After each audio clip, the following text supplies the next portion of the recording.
this iPad works perfectly. I don't want to be a bit more middled, so I'm being that. That's all right. That's how you sit in this. Police were called to the scene of another death arising from a domestic shot and killed his girlfriend 24 hours after incident custody this evening after allegedly killing his wife in St. Mary's.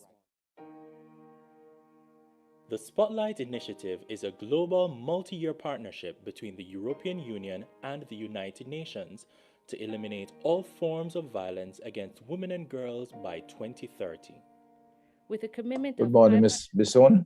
From the EU, Spotlight represents an unprecedented global effort and the largest of its kind to invest in gender equality and women's empowerment.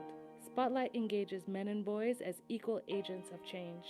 Engaging men and boys is a key piece of our efforts. The objectives of Spotlight in Jamaica are to contribute to the reduction of family violence against women and girls, and to improve access for women and girls to essential, safe, adequate, integrated, gender-responsive services.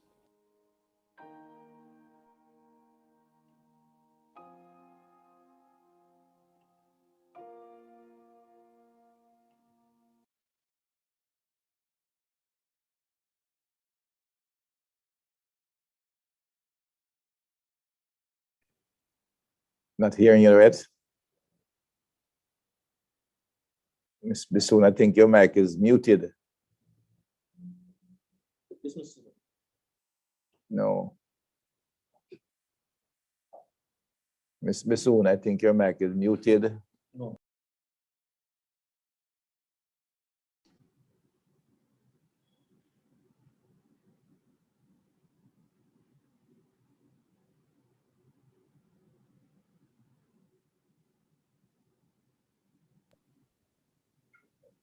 No, forget the sitting, man. I know the camera. I'm not hearing anything. Just relax. Hearing anything either.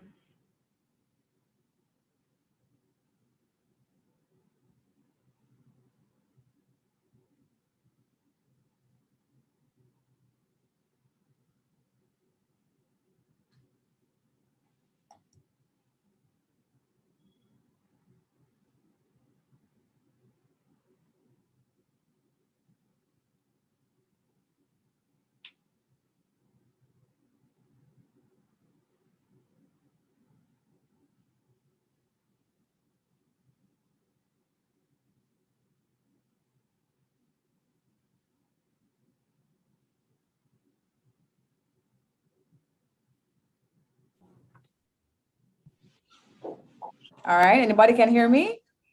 Ah, there we go. Yeah, we're hearing you now. All right. Thank you, Minister.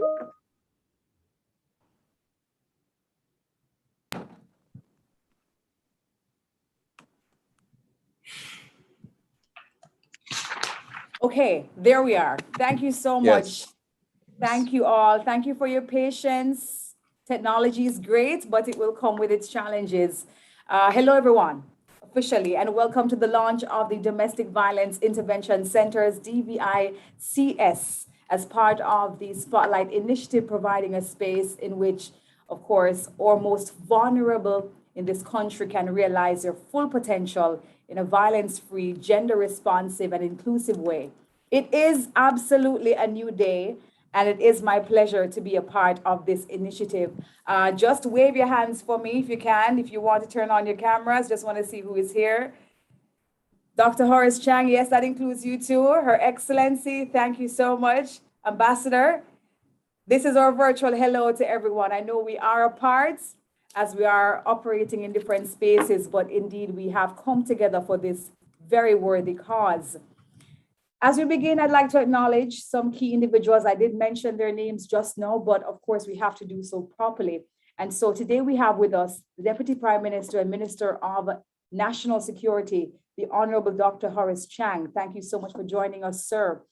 Also, we have with us Minister of Gender, Culture, Entertainment, and Sports, the Honorable Olivia Grange, who will be joining us throughout the proceedings, and we'll be hearing also from Minister, when we get into the program.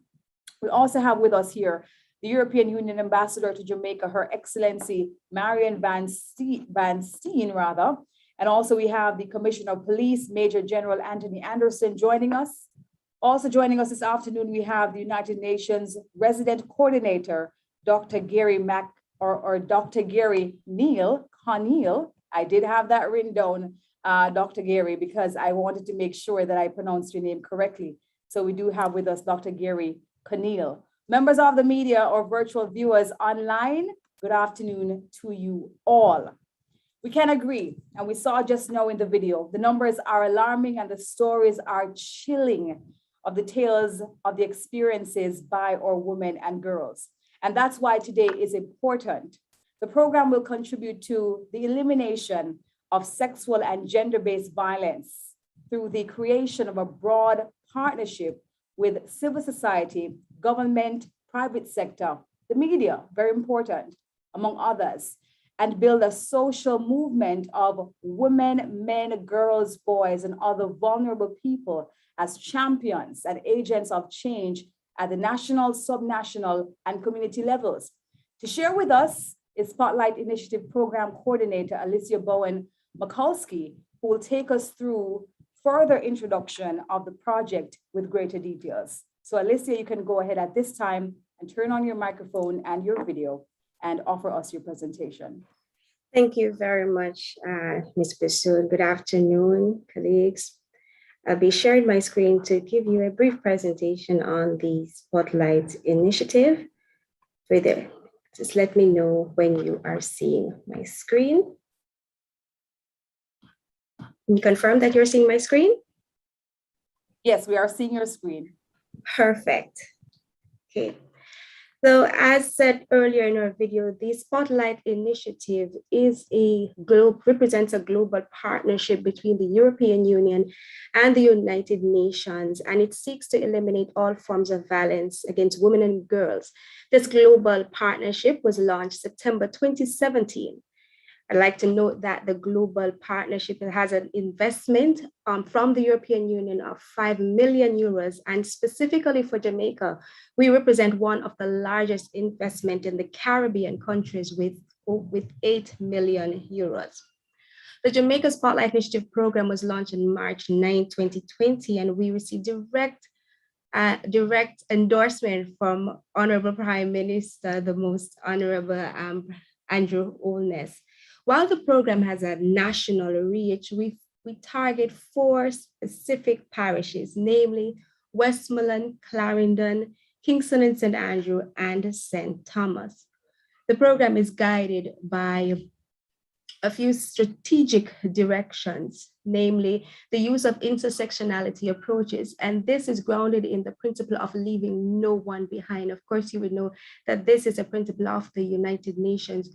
The program treats family violence as a public emergency and also acknowledges that violence should be addressed using a life cycle approach, acknowledging that it begins at an early age.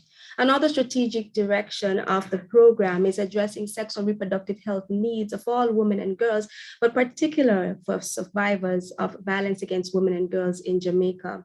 The use of comprehensive prevention and response approaches is also adopted while ensuring empowerment of youth and adolescent girls, and engaging men and boys are also critical strategic directions. Finally, data integration, accessibility, and its quality is a key focus of the Spotlight Initiative in Jamaica. Just to share our implementing partners from the UN, there are several UN agencies coming together in this joint program to demonstrate that delivering as one approach for the Spotlight Initiative. These agencies are UNDP, UNICEF, UNFPA, UN Women, and they are supported by PAHO, UNESCO, and UNAIDS.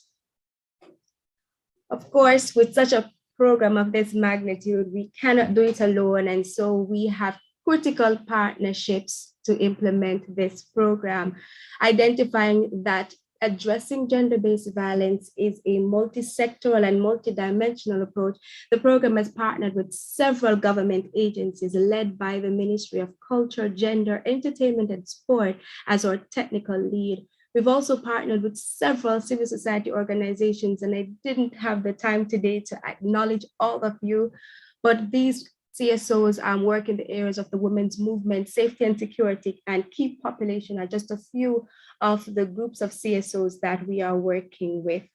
Now, the interventions of the program are streamlined in 6 pillars, otherwise known as our expected outcomes. For Pillar 1, we seek to support legislative and policy reform. Recently, there was a passage of the sexual harassment bill. The program supported the reviewing of and sharing recommendations to support this process. Pillar 2 seeks to strengthen national and subnational institutions. Here we are working with our government partners seeking to institutionalize and mainstream VOG in different frameworks across sectors. Pillar 3 looks at prevention and social norms. Here is at the work takes place mainly at the community level, where we engage men and boys in and out of school youths and several other partners seeking to increase their awareness of GBV and how we can reduce and eliminate it by extent. Pillar 4 looks at strengthening quality essential services for victims and survivors. Here we look at bringing our service providers closer and increasing their capacity as we work with them in addressing GBV in Jamaica.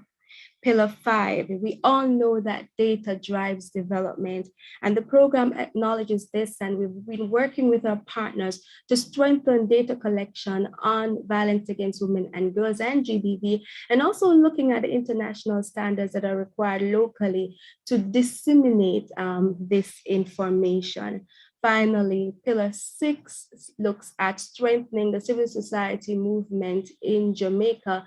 And here we have been working with civil society across the island to support the advocacy and increasing their capacities in addressing VOG in Jamaica. Today's intervention, the Domestic Violence Intervention Centers, contributes directly to Pillar 4, supporting us in delivering quality and essential services.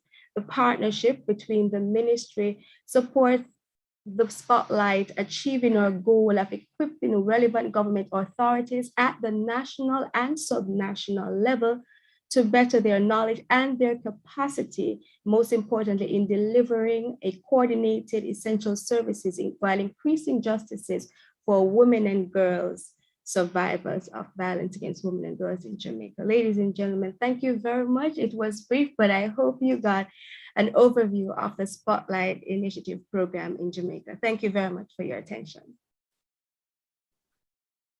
Thank you. Thank you so much, Alicia Bowen, Mikulski, Spotlight Initiative Program Coordinator. They're giving us an overview of what the program entails, and I'm very happy to see that it's an inclusive one, because real change comes when everybody is involved. No one can be left out, even though, yes, we are, of course, looking at and prioritizing our women and girls, or men or boys are absolutely a part of the protection of our most vulnerable members, or girls and or women. Ladies and gentlemen, as we know, the police plays a very vital role in the protection of all citizens, and I'm sure that they have numerous stories to tell about their participation in helping for the protection, in the protection of our women and our girls, and also the cases that they have seen and they've intervened in. To give the perspective from the police, we have Constable Ramona Tapper from the Jamaica Constabulary Force to give her presentation. Ramona. Good afternoon. Good afternoon. Yes, thank you. Good afternoon, everyone. The Domestic Violence ICARE Centers were established to offer a safe space where victims of domestic violence and abused can feel comfortable and confident to seek help. In addition to stations, these centers will add to the existing ones and will make it easier for residents who need help to get it. It is to be noted that the center in Portmore, which is fully operational, is the first of the additional 6 centers to fully come on stream by the end of October 2021. The purpose and mission of the centers are pivoted on pillars of intervention: counseling, awareness, response, and empathy, and caters to all persons, including members of the JCF and their families. These pillars provide an integration surrounding public education and roles that are expected to lead to better outcomes.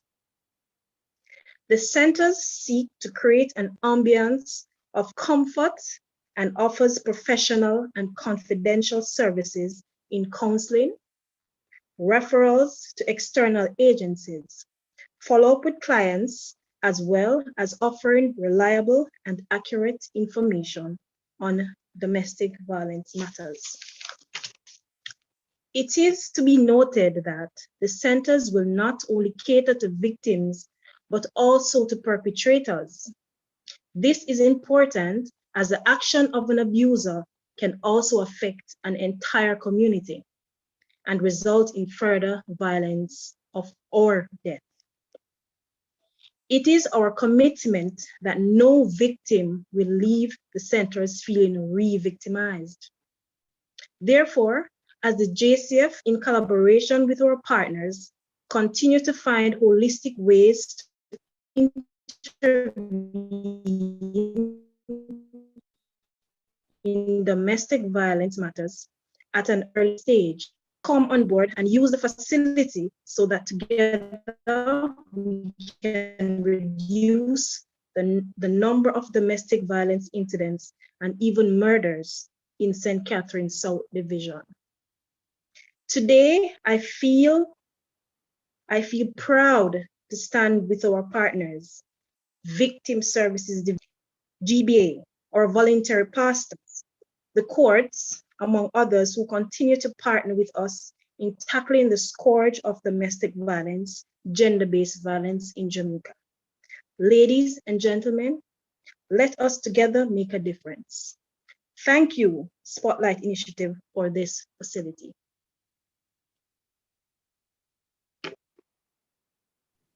Absolutely. Thank you so much, Constable Ramona Tapa. Thank you so much for your commitments.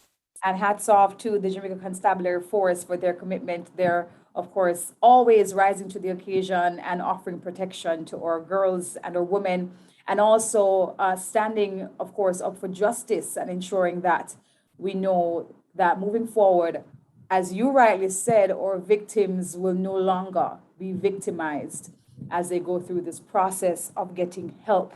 And as Constable Ramona Tapa mentioned earlier on, of course, the centers are fully equipped to offer that kind of care. At this time, we're going to be looking at a video feature that goes into explaining the setup, the services, and the build out of the domestic violence intervention centers. Please take a look at your screens, which you're already looking at.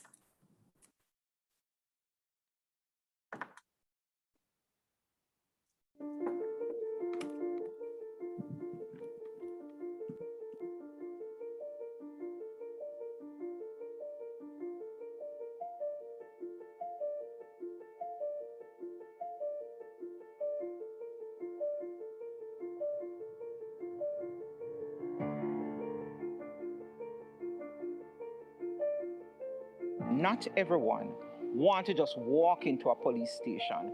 They want to go to somewhere where they know they can get the help. They feel secure. And so when you put these centers at the fingertip of residents, that they don't have to spend a ton load of money to come to Kingston to get help.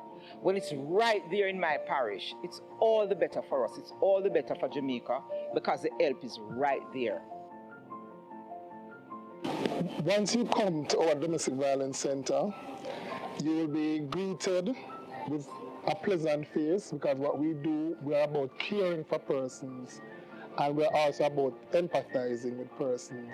So when you come, you have an environment that you are comfortable in and that you'll be free to express yourselves and to seek the intervention that you desire, and we provide that avenue for you to come. It's a safe haven for you.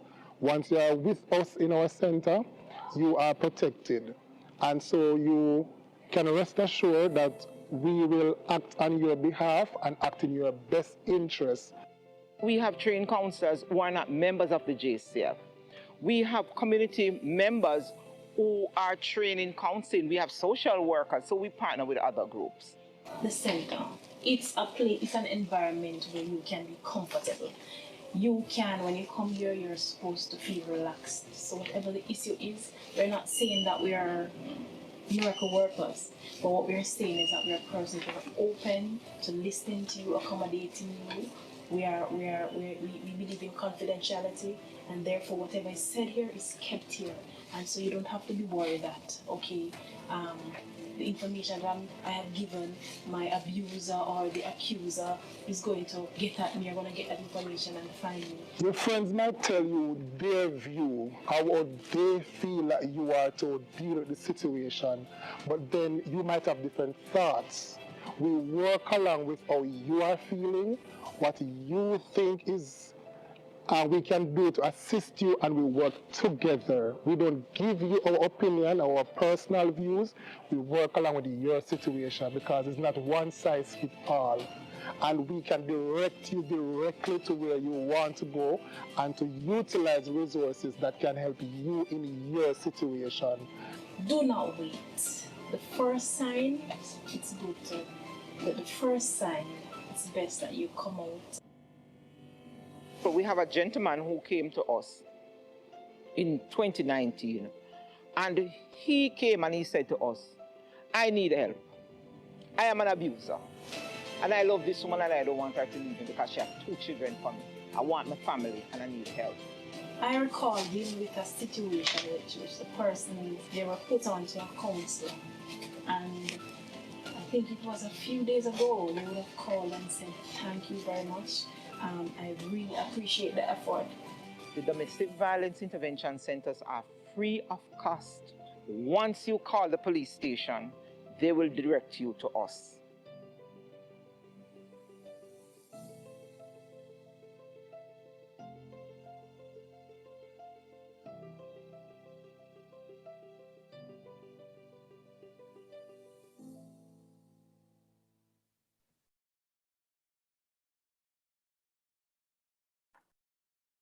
Wow. I am absolutely proud of this initiative. I am so happy to see that in Jamaica we have a place where our women or girls, even our men, can come to and get the help that they do need. And I'm happy to hear it is free and accessible, it is secure, and it will meet the people who need it most where they are. It is indeed a new day for us and how we empower our citizens and how we protect them. At this time, ladies and gentlemen, to keep the program going, we have the UN Resident Coordinator, Dr. Gary Conneal, to give his remarks. Thank you so very much. Mr. Deputy Prime Minister and Minister of National Security, the Honorable Dr. Horace Chang, Madam Minister of Gender, Culture, Entertainment and Sports, the Honorable Olivia Grange, Madam Marianne Van Steen, European Ambassador to Jamaica, Commissioner of Police, Major General Anthony Anderson, colleagues, heads of agencies, heads of UN agencies, development partners, attendees and partners on Zoom and social media. Over the past year, the United Nations in Jamaica, in partnership with the European Union, has worked very closely with the government of Jamaica, civil society, and women's groups to scale up efforts to tackle the scourge of family violence and violence against women and girls. Today, I am happy to report that we are one step closer to putting in place the full range of infrastructure and systems needed to protect women and girls from violence, with the launch of 6 additional domestic violence intervention centers across Jamaica. Now, the establishment of these centers is, of course, very much aligned with the government of Jamaica's commitment to strengthening and responding to, and of course, supporting victims of family violence and domestic violence. And the UN country team is extremely proud and honored to be associated with this effort. So let me first recognize the government of Jamaica for its leadership on this issue. I'd also like to recognize all the UN agencies, and you heard Alicia's presentation, that are involved in the Spotlight implementation. This is really very much a part of the UN reform to bring together different agencies and to support an issue from a very comprehensive perspective. But in particular, let me recognize the United Nations Development Program under the very able leadership of Mrs. Denise Antonio, who has been leading on behalf of the UN country team this component of the response. And of course, let me thank the EU for its strong commitment to reducing family violence and improving access for women and girls to essential, safe, and integrated gender-responsive services, while engaging men and boys in solutions through this Spotlight initiative. You've heard, and I will reiterate, Spotlight is innovative in so many ways because it's a commitment from the EU to approach the problem in a very comprehensive way and making sure that resources are available so that we're able to provide this very comprehensive solution. Now, it's also important to recall that the Spotlight initiative aims to engender a whole of society and multi-stakeholder response to gender-based violence.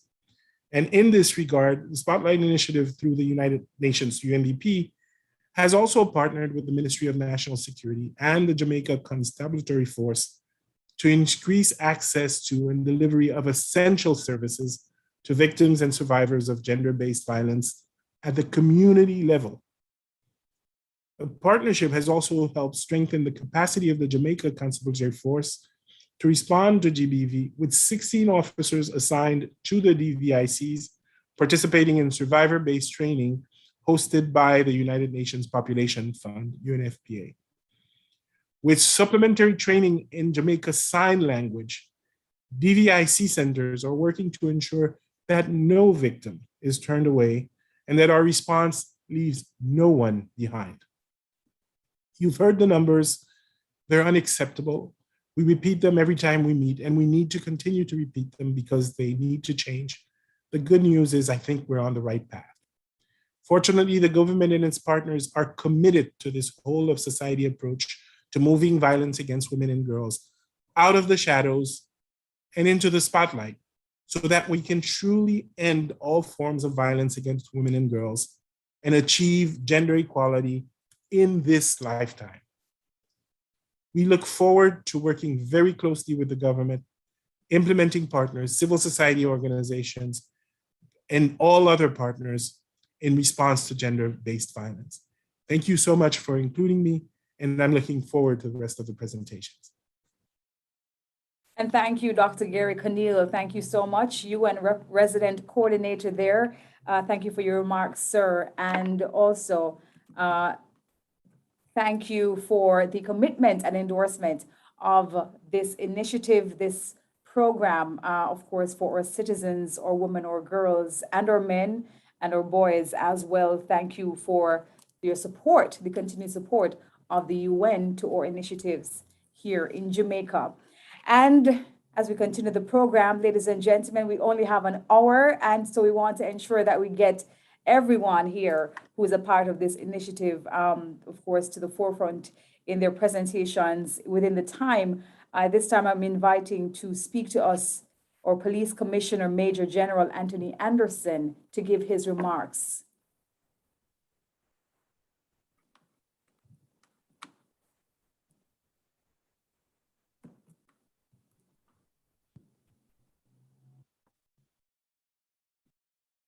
Are you hearing me? Yes, sir, we can hear you. Okay, great, thank you. So good afternoon, Honorable Dr. Horace Chang, Deputy Prime Minister, Minister of National Security. Thanks again for your support in this issue. BPM.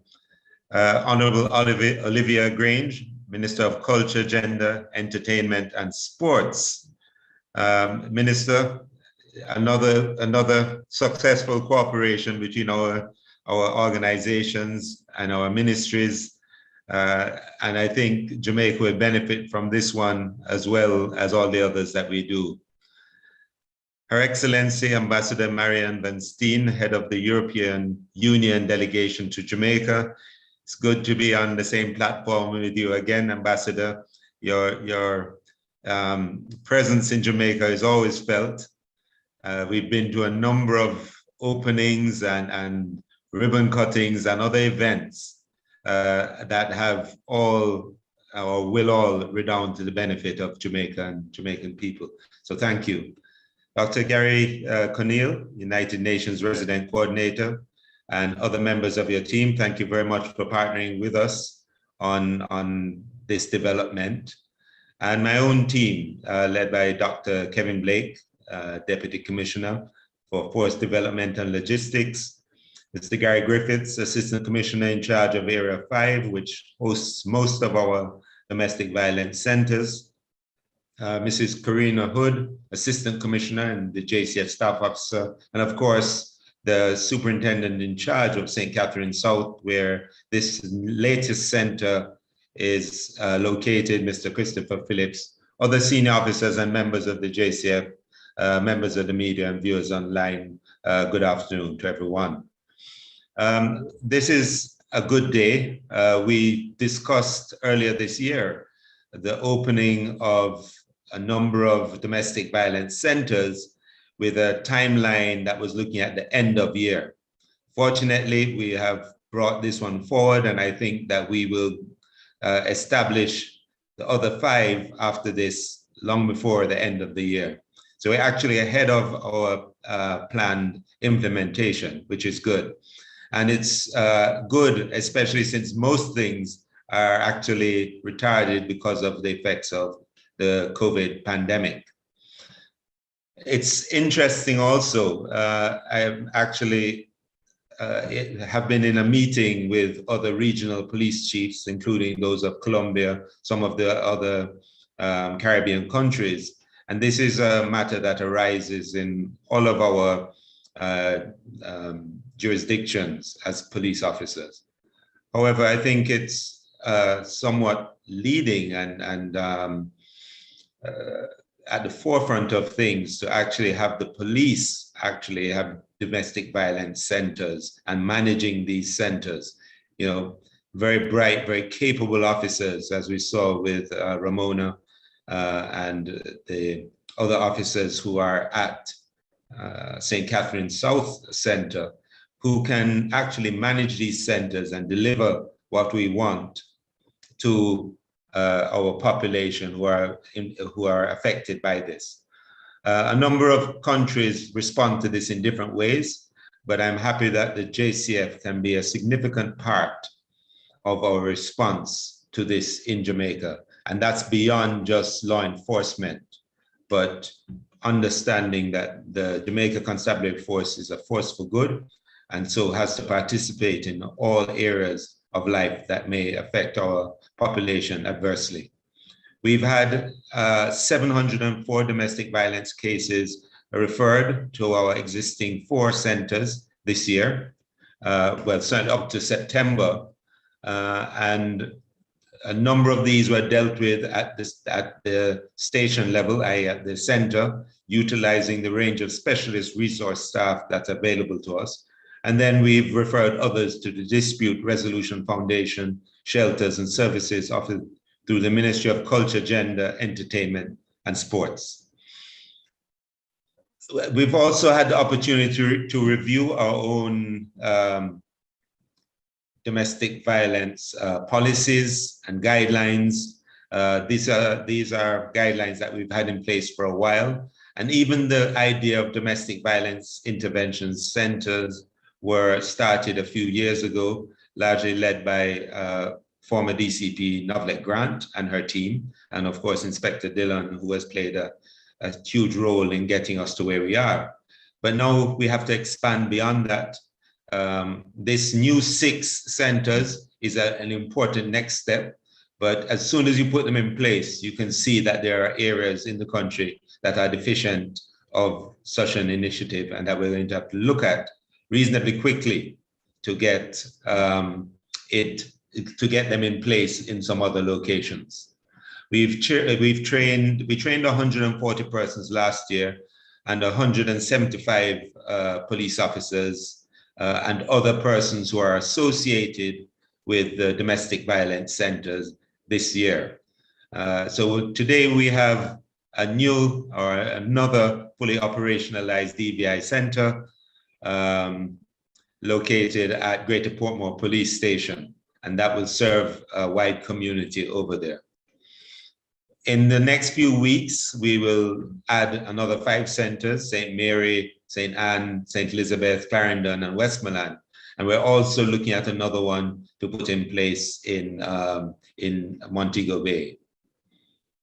This will initially increase the centers in the country to 10 under this initiative, and then the one other in Montego Bay to make 11. And we're, as Ms. Tapper had said earlier, it's important that not just these centers, but every police station needs to be a safe and welcoming space for the public, especially when we're dealing with vulnerable persons. So I thank everyone who has contributed to making this possible today. Thank the UN, UNDP, the Spotlight Initiative, and all the persons involved in it that you saw fit to be partners with the JCF. We have to do this. We have to fill that gap as a police force wherever there's a gap, because ultimately domestic violence, if not dealt with early, becomes our problem as a crime. And whatever we can do to avoid it getting to that point is something that we're committed as a force, and a force for good, to do. So thank you very much. And I think this is a launch pad for a great future and a great benefit to our community and public. Thank you very much.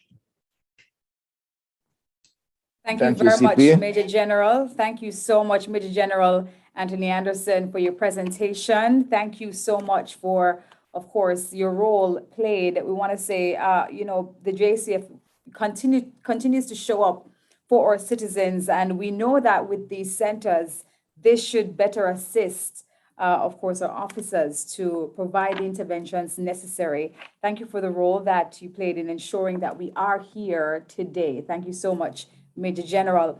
And ladies and gentlemen, at this time, we hear from our European Union Ambassador, Marion Van Steen. Please make her welcome. Thank you, Debbie. Can you hear me? Yes, I can hear you. Go ahead, Ambassador.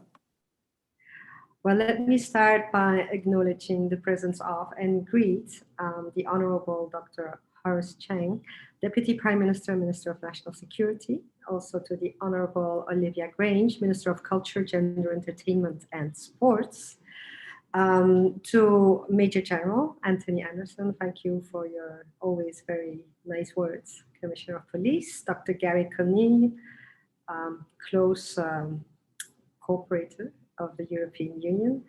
Also Alicia Bowen, Constable Ramona, members of the GCF, members of the media, everyone who's present here connected online.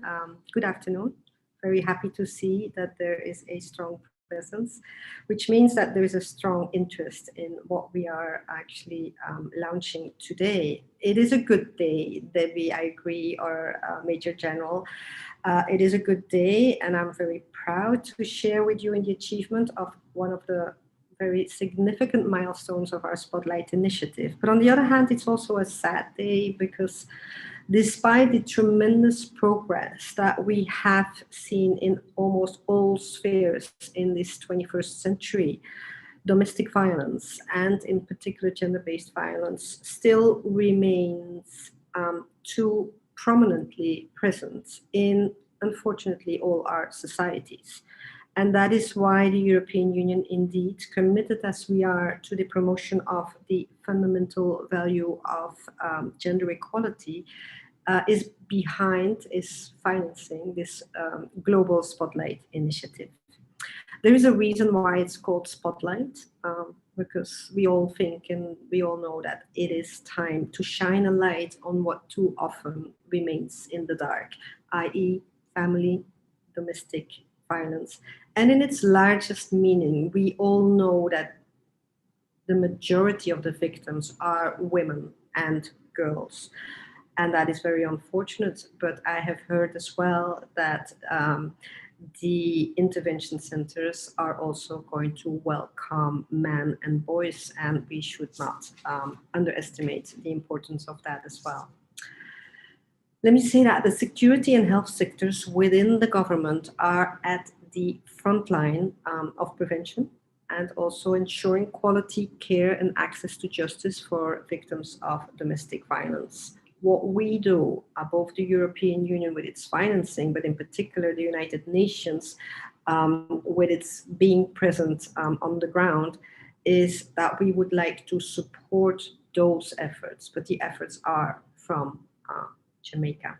How do we do that? I think we've heard a long list of activities that we undertake under Spotlight, but let me in particular highlight our efforts to help building and strengthen the capacity of the agents of the state to respond to reports of family violence through evidence-based interventions, monitoring, and accountability systems.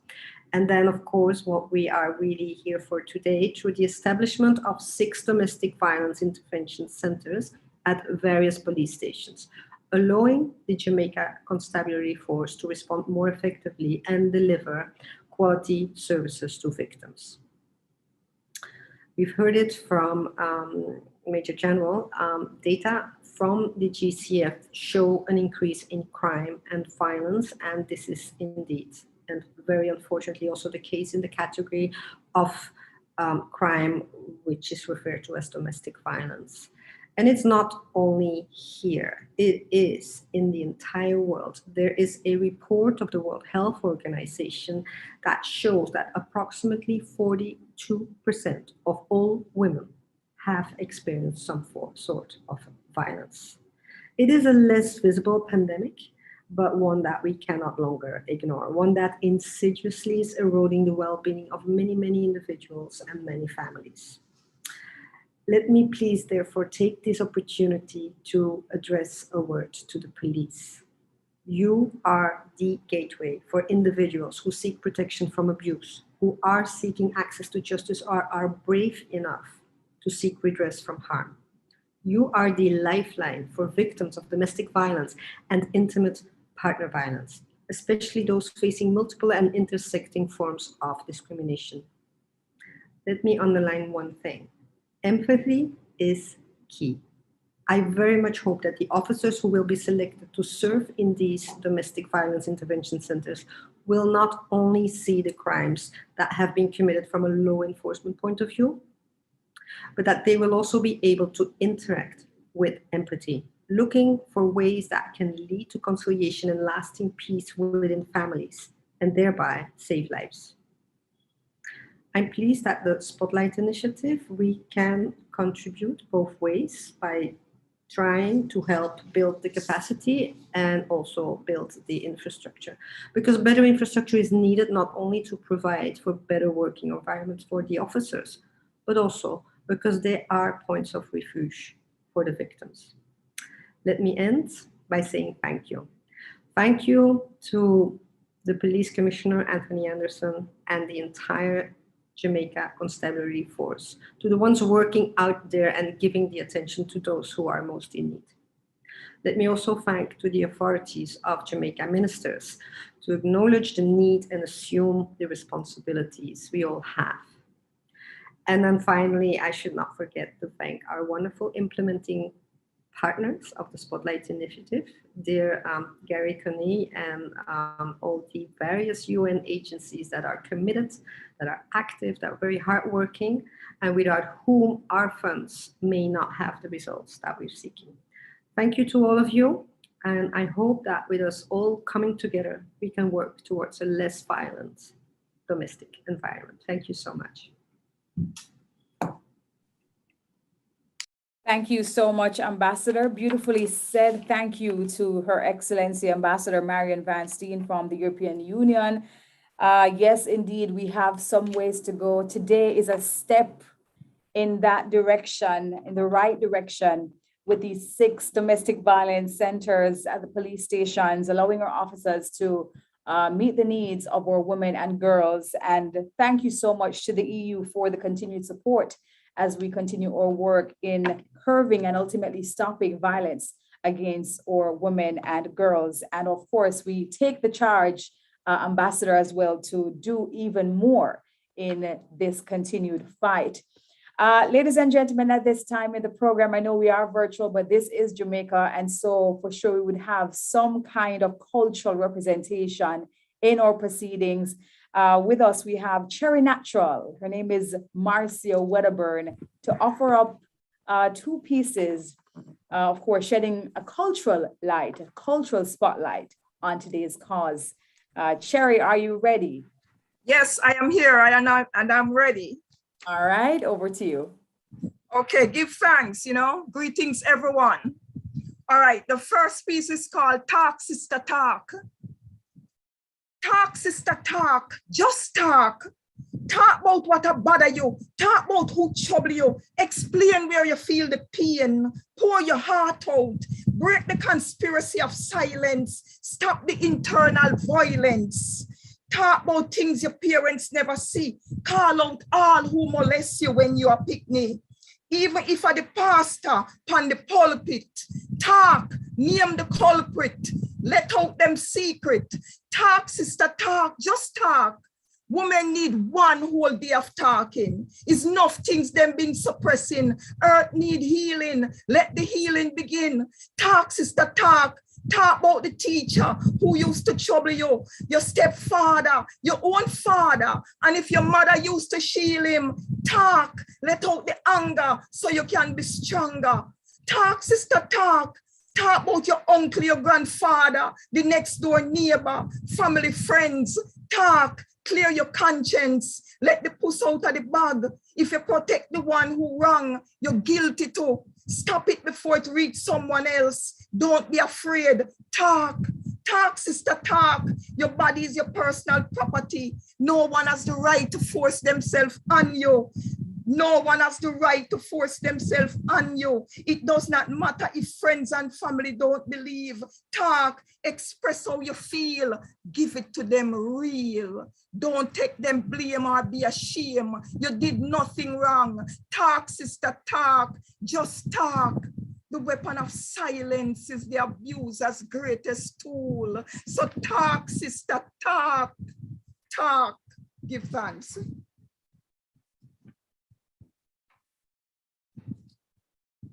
And this one is called I'm Woman, taken from my 3rd book called The Lyrical Contortionist. Yeah. If I advocate for my rights as a woman, I'm not betraying my man. I have needs to be free. I need to be me. I have a brain that's ticking, ticking, ticking, sending messages of consciousness to be manifested for my generation to emulate. Yes, I'm woman. I don't have to be weak and fragile to be desirable. Why treat me with contempt and hostility because I think for myself? I'm not your enemy. I speak from my own mind, make my own decisions, and I'm willing to learn from my mistakes. I have the power within me to be what I want to be. I don't have to be your clone to prove to the world I'm in love with you. No, I don't. I don't have to be your doormat. I don't have to be your slave. I don't have to be weak for you to be strong. Life cannot be created without me, my brother. You are only holding back yourself by standing in my way. When the feeling is not right, I will be gone. Gone. And you know what? I will be taking me with me because I'm woman. Give thanks. Powerful presentation there, Cherry Natural. Thank you so much. Thank you so much. I know that we are getting virtual applauses right now. I'm looking at the comment section and they are loving the inspiration that you have provided for us. Talk, sister, talk. I think that's becoming a hashtag online as well. So thank you so much. Thank you so much, Sherry. Bless you. Thank you so much for your presentation. Ladies and gentlemen, as we continue with the proceedings, we have two powerful keynote addresses. I'm sure there will be. And the first one is from our Minister Olivia Grange, Minister of Culture, Gender, Entertainment, and Sports, who has been an advocate for our women and our girls. And she has been talking, that's for sure. And so we are here today. And I'm sure she's proud of where we are right now, Ministers. We do have ways to go, but we are here today. And so we are very happy to have you with us. Over to you. Thank you. Thank you so much, Debbie. Honorable Dr. Horace Chang, Deputy Prime Minister and Minister of National Security. Major General Anthony Anderson, Commissioner of Police. Her Excellency Marian Van Steen, European Union Ambassador to Jamaica.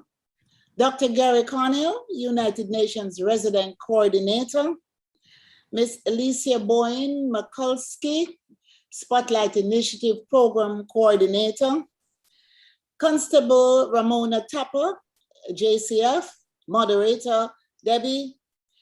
And of course, my sister Cherry Natural, distinguished guests, ladies and gentlemen, and all the participants.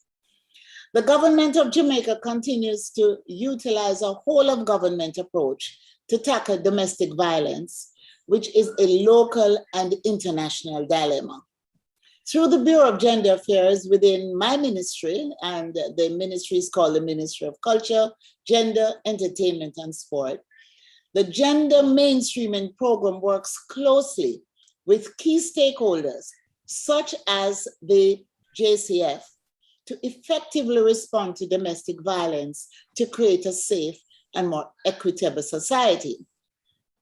The handing over of 6 domestic violence intervention centers under the EU-UN Spotlight Initiative to the JCF is indeed a watershed moment and a proud moment for us.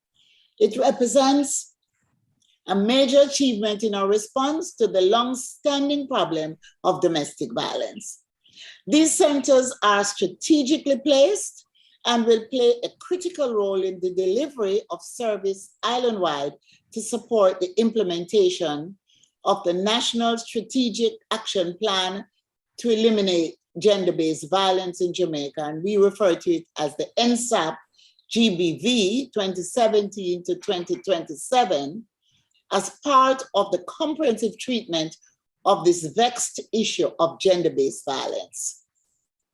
The Bureau of Gender Affairs works closely with the domestic violence intervention centers to provide psychosocial support and counseling to victims and survivors of domestic violence. And this support is provided to persons who experience domestic violence or may not be admitted to the national shelter which we operate.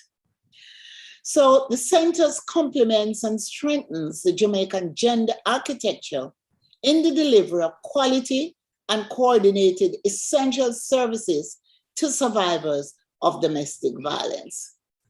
Consequently, I must say at this time that I've reserved a place for the Jamaica Constabulary Forces Center Management on the Gender Advisory Council to work with us on the implementation of the National Strategic Action Plan to eliminate gender-based violence in Jamaica.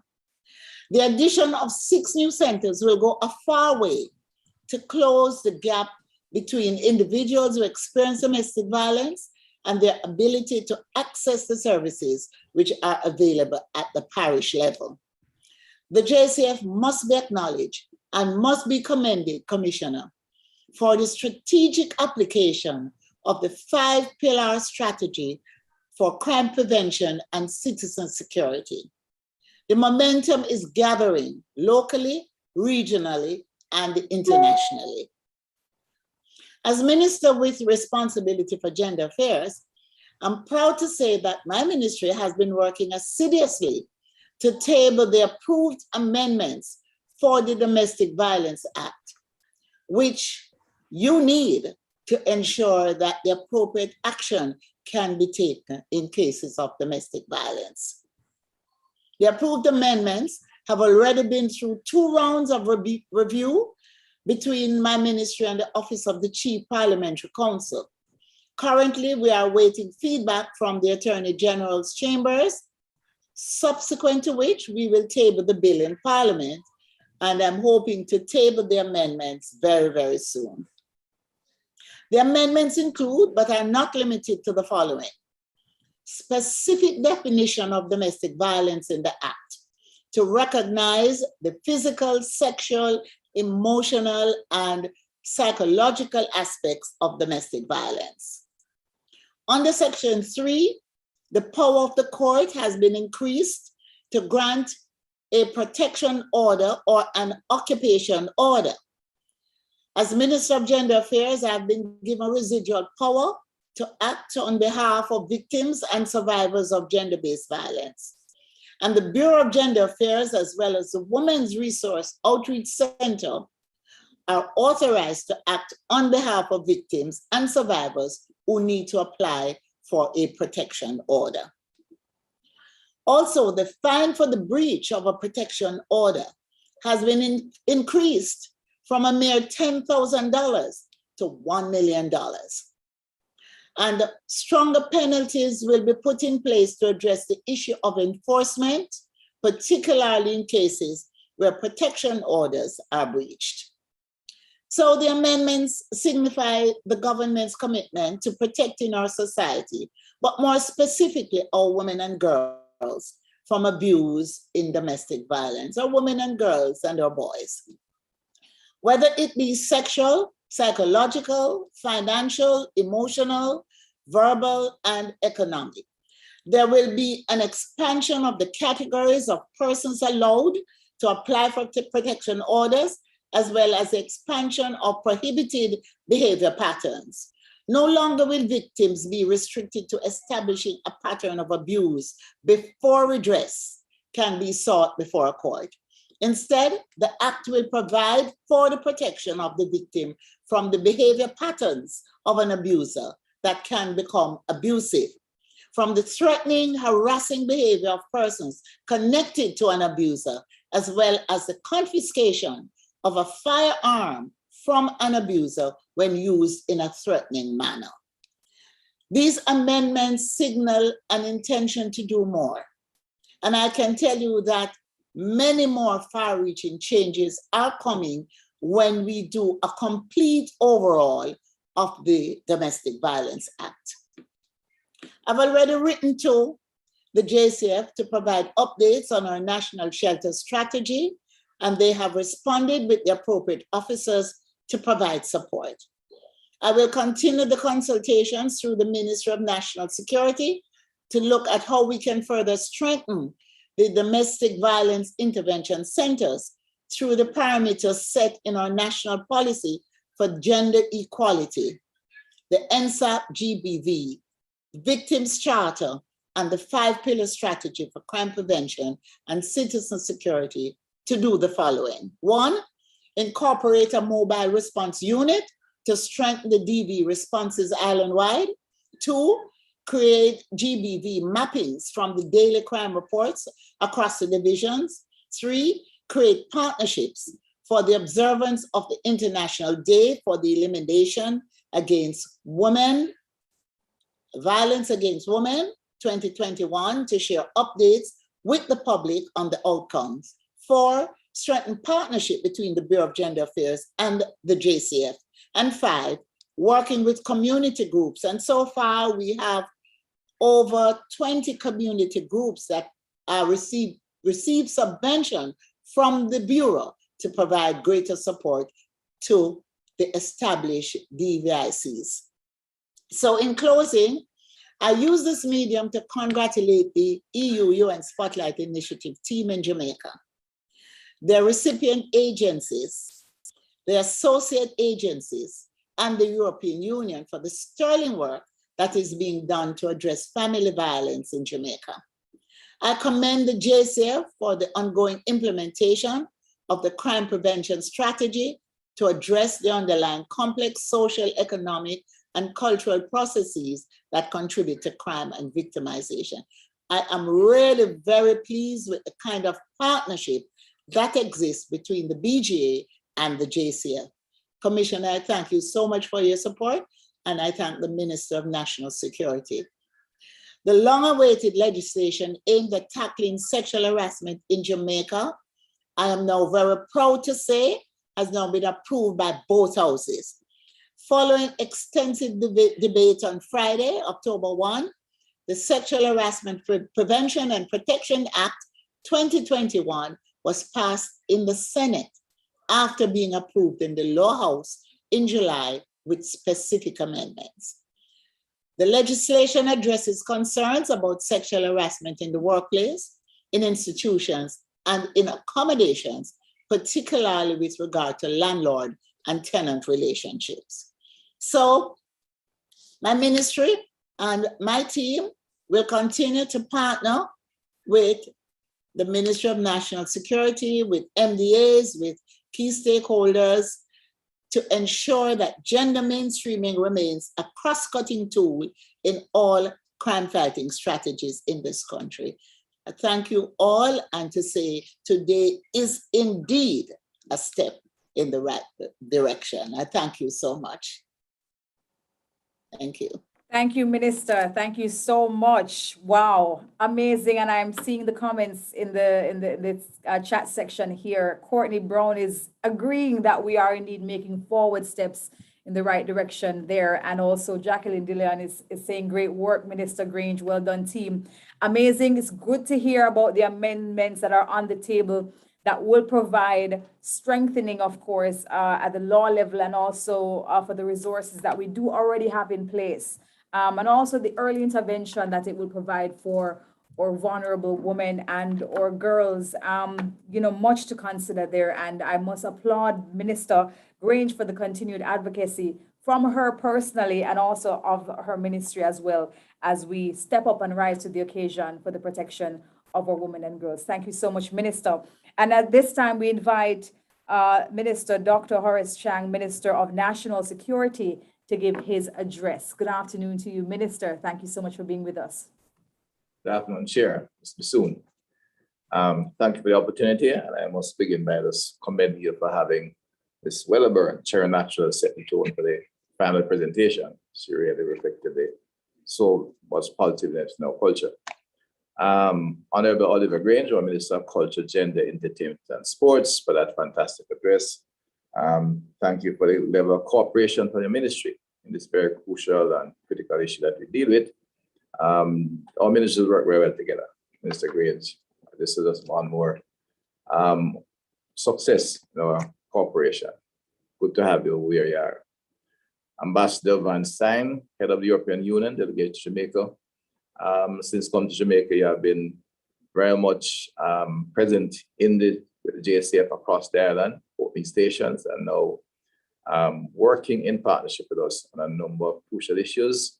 We begin by expressing our appreciation of the partnership with the European Union and the energy you brought to it in your presence. Again, not only thank you for being here, but welcome to Jamaica again. Mr. Gary Conneal, our United Nations Resident Coordinator. Ms. Denise Antonio, Resident Representative of the United Nations Development Program. And of course, to my Major General Anthony Anderson, the Commissioner of Police, from where we are. So it was good to hear you. Commend you for the transformative leadership you have brought to the Jamaican Conservative Force, and to all members of the team who represent the force extremely well this morning as they spoke on this new initiative. The other representatives of the media and those who might be listening in on this program.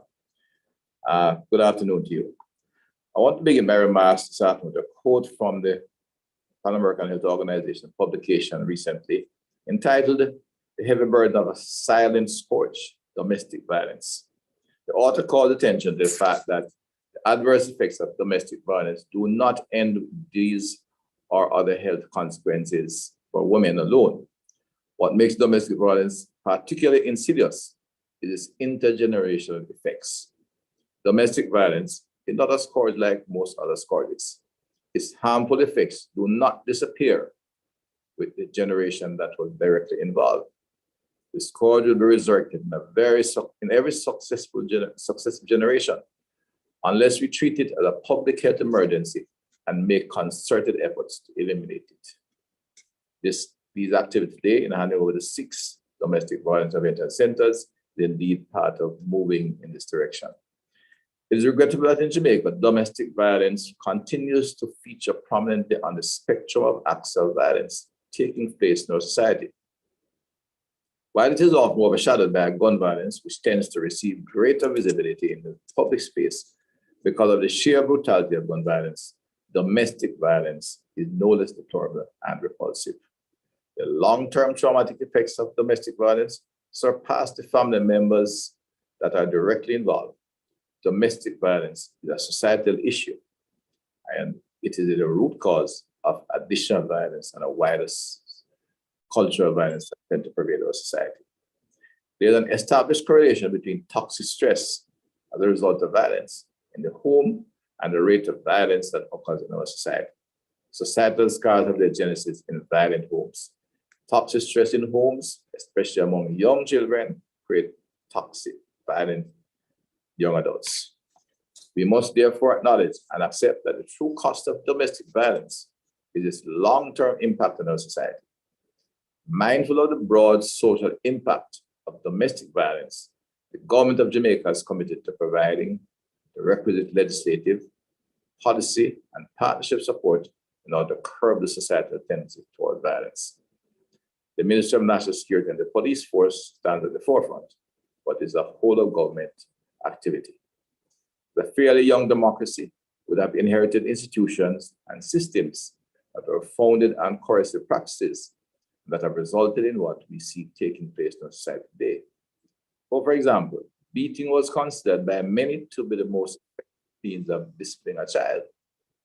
And during intimate partnership disagreements, physical and verbal assaults are commonplace. Even the Bible was brought to play, as it's often quoted by some of our members of the older generation, that the Bible says, do not spare the rod and spoil the child. The government is unequivocal in our opposition to all acts of violence. It's for this reason we have established the Violence Prevention Commission to have a holistic approach on the issue of violence, including domestic violence. The commission reports directly to our Honorable Prime Minister. You'll recall, as a consequence of Jamaica's history of enslavement, the Jamaica Constabulary Force was, for example, was established as the principal coercive arm of the British monarchy. The police were the front line of British authority and utilized primarily as a coercive force to maintain control and hold the society in control on behalf of the Crown. Today, the Jamaica Constabulary Force is a force for good in our society. The authority is based on respect for the people they serve and protect. It's a good start in the arduous process of mindset change that is needed in Jamaican society, in Jamaican homes in particular. Handover of 6 additional domestic violence prevention centers to the Jamaica Constabulary Force sends a strong signal of the repositioning of the police in our society and restores hope to victims of domestic violence. This is a true picture of the new direction of the Jamaica Constabulary Force, a force for good. I wish to thank the European Union and the United Nations who facilitated the establishment of these centers through the EU-UN Spotlight Initiative. I'm confident that having these facilities in place will not only strengthen the capacity of the police to rescue and support victims of domestic violence and their families, but importantly, these centers will provide a refuge and a beacon of hope for these victims. And not only a beacon of hope, but begin to overcome the propensity for violence in our society by reaching the families and individual homes that in fact are involved in domestic violence. This is the root of the propensity for Jamaicans to be violent to each other.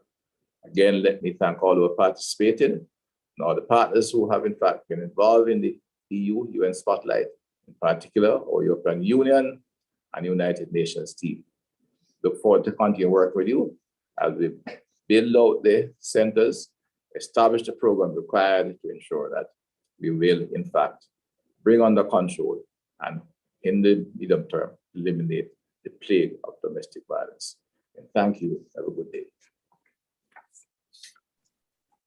Thank you so much, Dr. Horace Chang, Minister of National Security, for your address. Indeed, thank you for your remarks and for setting the tone for the new direction of the JCF as a force for good, and understanding that domestic violence impacts us all.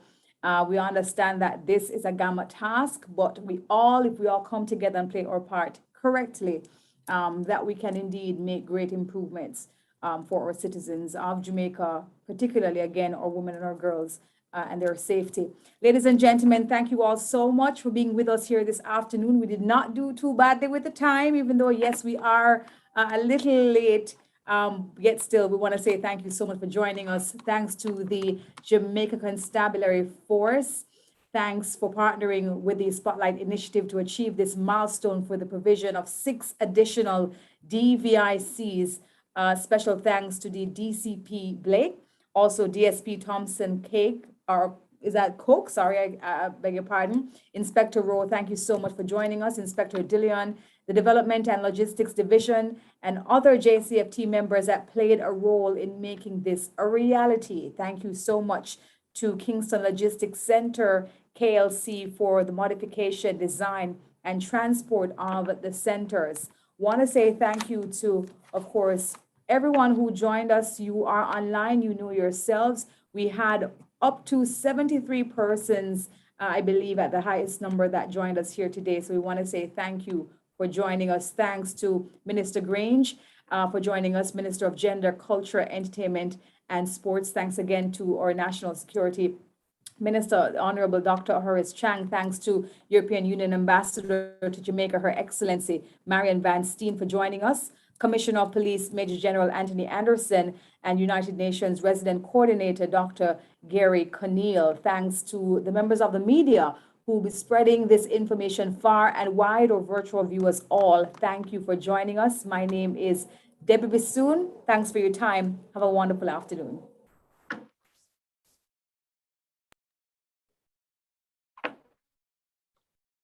Police were called to the scene of another death arising from a domestic shot and killed his dispute girlfriend, 24 hours after in custody this evening after allegedly killing his wife in St. Mary's. The Spotlight Initiative is a global multi-year partnership between the European Union and the United Nations to eliminate all forms of violence against women and girls by 2030. With a commitment of €500 million from the EU, Spotlight represents an unprecedented global effort and the largest of its kind to invest in gender equality and women's empowerment. Spotlight engages men and boys as equal agents of change. Engaging men and boys is a key piece of our efforts. The objectives of Spotlight in Jamaica are to contribute to the reduction of family violence against women and girls, and to improve access for women and girls to essential, safe, adequate, integrated gender-responsive services.